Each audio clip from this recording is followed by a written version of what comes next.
ninyo kini aron paghandom kanako.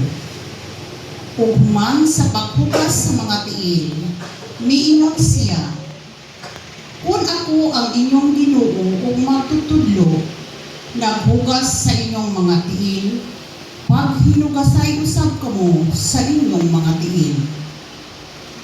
Duha kini kasuguan nga nahilambigit pag-ayo, ug dili pwede nga tumanon ang walas nga wala ang usa.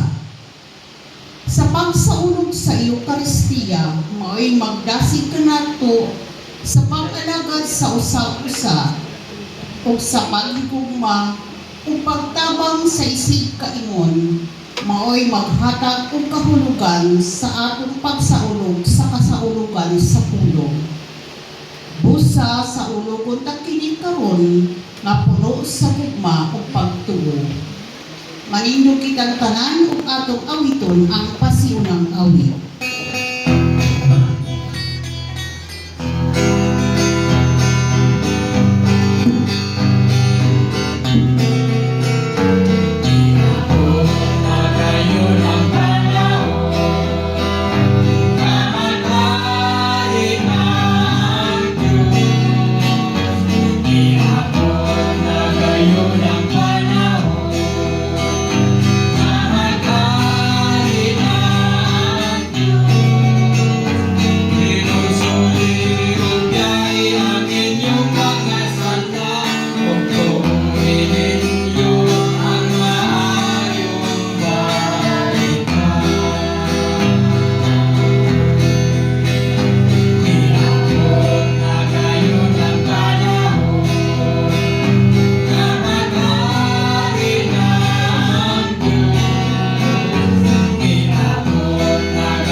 Kitang tanan sa ngalan samahan sa anak ug sa Espiritu Santo. Amen. Mga kaigsunan, karong hapuna magsugod kita sa tulo ka adlaw sa kasaulugan sa paghandom sa pagpasakit, pagpakamatay ug pagkabanhaw ni Kristo. Makikiusa kita sa tibok simbahan ug sa atong katilingban sa atong parokya diha sa pagsimba sa Dios tungod sa iyang mga gasa sa Eucharistia. Pinagi sa kinisingkasing na kung paghinulsol sa atong mga sala, mamahimo o takitang tako sa pagpanalangin sa Diyos. Kitang tanan, nagakumpisala ko sa Diyos nga magkagahom sa tanan, o kaninyong mga igsoon, kay nakalapas na kuguyamon, sa una-una sa pulong sa buhat, o sa wala pagbuhat sa hangay buhaton. Kaya akong sala, akong dakong sala.